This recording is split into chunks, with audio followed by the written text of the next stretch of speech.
Hey there everybody, it's Mark Crowley. I'm back with another video. Today I'm going to be doing a challenge video. It's been a while since I did one of these. I'm calling it the Chinese Character Challenge, and my idea is to take a Chinese character and do an illustration of it in which it literally depicts the thing that the Chinese character stands for. In this case, I've chosen the word for island, which I believe in Chinese, Mandarin Chinese, is pronounced Dao.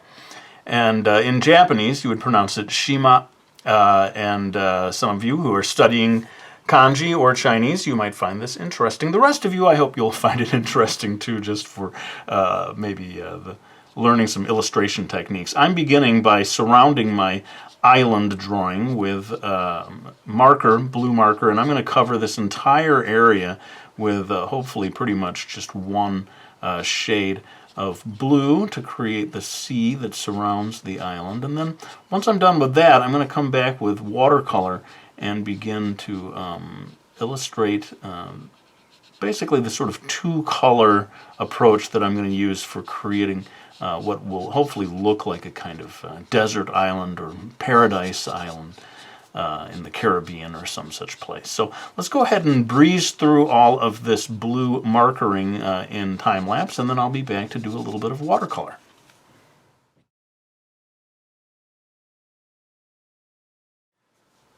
Okay, so I got all the markering done there, and my illustration approach is always, or very often, a mixed media approach. And what I'm doing right now is adding a little bit of sort of yellowish color that is going to be the beach that surrounds the edges of this island.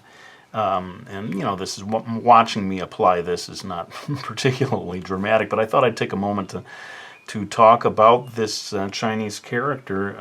You know, I went to Taiwan back when I finished college, and that was my first real exposure to Chinese characters and trying to learn and memorize as many of them as I could. I never became truly literate, unfortunately, in Chinese or Japanese, though I can just about get by reading like a casual letter, let's say, that somebody wrote, or occasionally comments on the internet or something like that.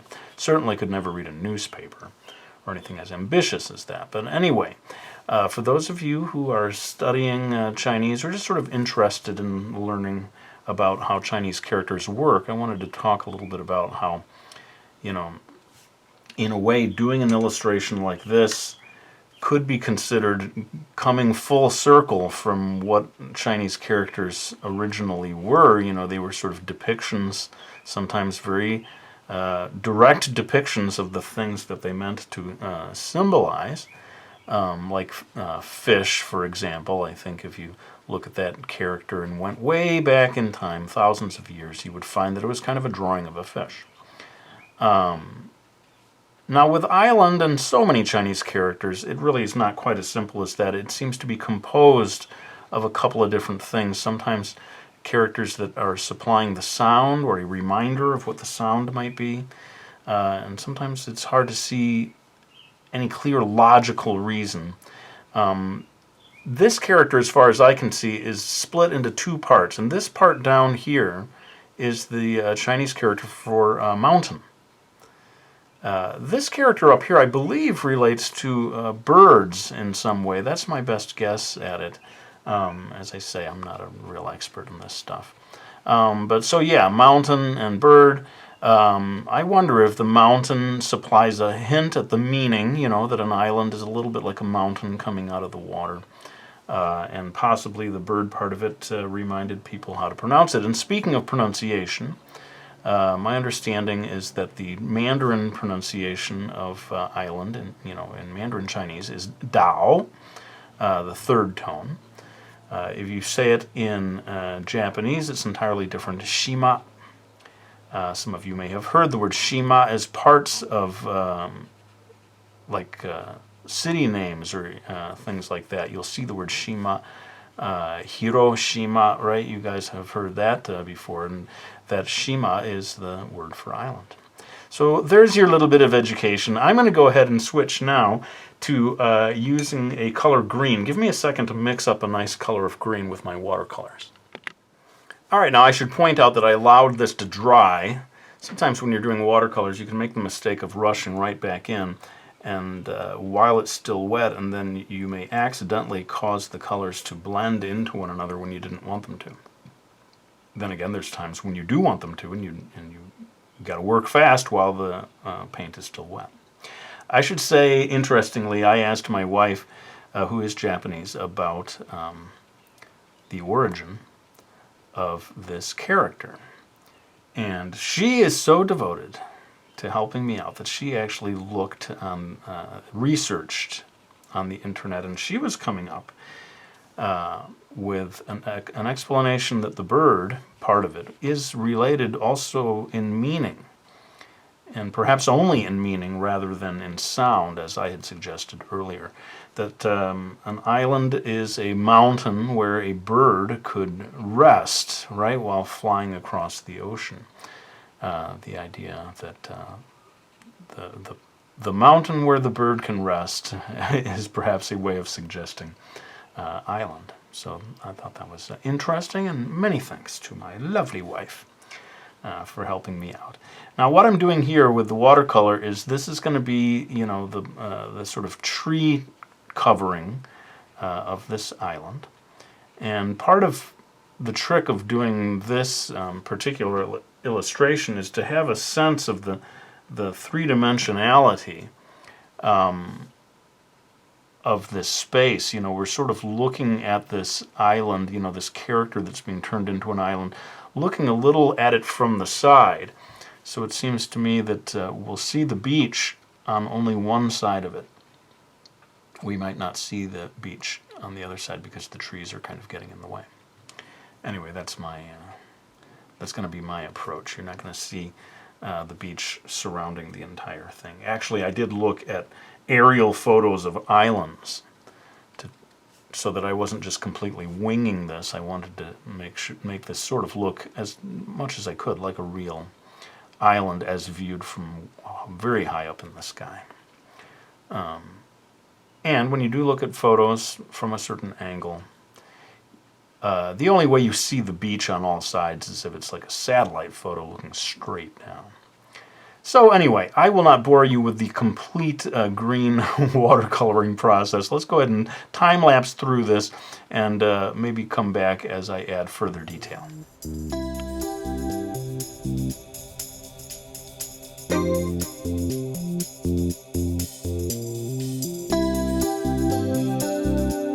Alright, so I'm coming back in with a darker shade of green now, and I'm going to start adding a little bit of sort of shadows, like the treetops are creating shadows on this side of the forest. And I guess I'd point out that in watercolor, you will notice that I started with the lightest color first, right, that pale sandy color. And then you gradually build on top, working towards your darkest color. That's the natural thing to do with watercolor, so that's a little tip there. I'm curious to see if even one other person will do the Chinese character challenge. I think it could be kind of fun. You have to, I suppose it helps to be familiar with Chinese characters. You wouldn't have to be, though. You could sort of just look them up. But it's down to your imagination in terms of thinking of something, a way of transforming a Chinese character into the thing that it stands for. And I've already got an idea for a follow-up video. I won't reveal it right now. We'll keep it a secret. But hopefully at some point in the future I can do that other one. That one's a little bit of a weirder idea. Some people might be grossed out by it almost. No, it's not that bad, but anyway, I shouldn't say anymore. I'm just getting people wondering, what is it? Ooh, it must be something really sick. Anyway, I'm going to go ahead and continue with this process of adding the sort of shadows of the trees. And then I'll come back maybe to do a sort of final bit of detail. I know that I want to vary the color of the ocean itself as you get closer to an island.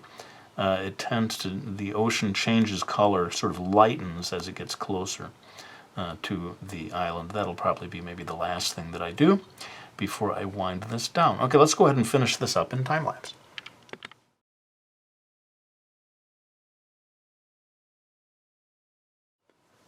All right, well, I thought I'd add just a little more detail in the area of the sort of beach so that it doesn't look entirely just all one color, seems like in real life.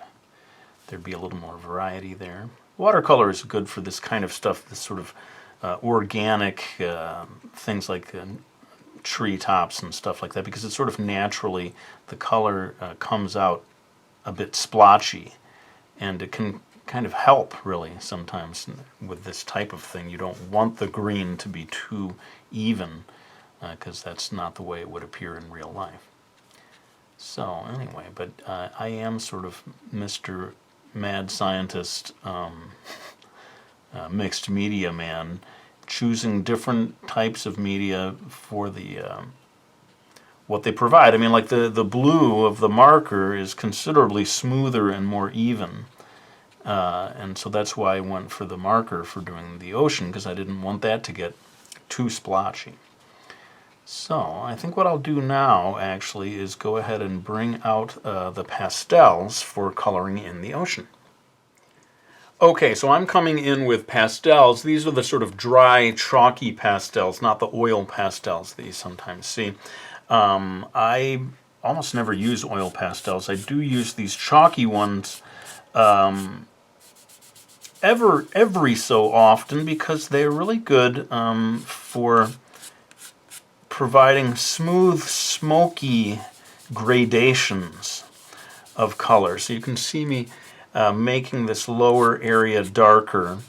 And what I noticed as I looked at photos of islands, sort of aerial photos of islands, is that it did tend to get the color of blue of the water got paler in the sort of immediate vicinity of the island, growing much darker as the water gets deeper, farther away. And I just thought, if this one last little touch could maybe prove surprisingly effective in terms of creating the illusion of this being a real island. This, this kind of chalky pastel is great for people who don't mind getting their hands dirty, because immediately you can see you end up with the chalk all over your fingers.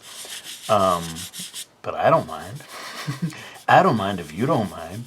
But it's a good one if you have found yourself struggling with, using colored pencils or certainly marker. It's very hard to do gradations like this with marker. It's possible. Masters of that medium have ways of doing it, but I am certainly not a master when it comes to getting subtle gradations of marker, and that's why I turn to my old pal, Captain Pastel.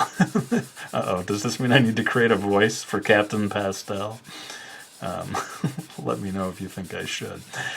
In any case, I'm going to go ahead and finish this coloring part, the pastel, in time-lapse, and then I think we can be back with a few final words.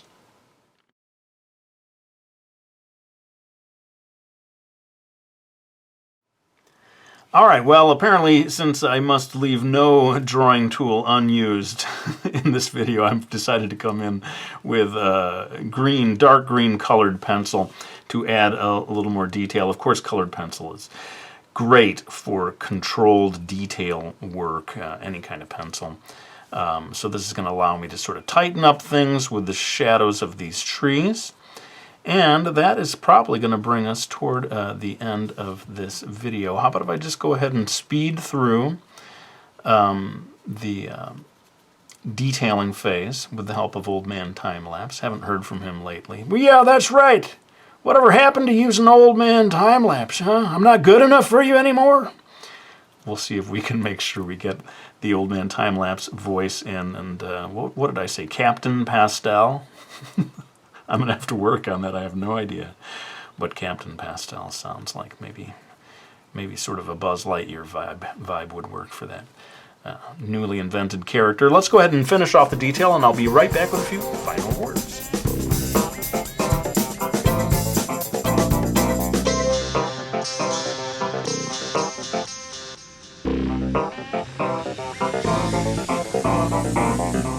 All right, well, there's the Chinese character challenge. Let me know what you thought of it, and I'd love to see if anyone decides to take up the challenge and create an illustration like this themselves. Let me know if you do that, and the best way to contact me probably is Twitter, twitter.com/Mark Crilley. I'd love to see what kind of illustrations you guys all do out there. But before I end my video, I always like to say thank you to anyone who chooses to support me by getting any of my books, like The Drawing Lesson, my graphic novel that teaches you how to draw, the two-pencil method, my traditional pencil drawing guide, and Mastering Manga. Mastering Manga 1 and 2. Probably the best ways, if you really want to support me, is to get one of those two books.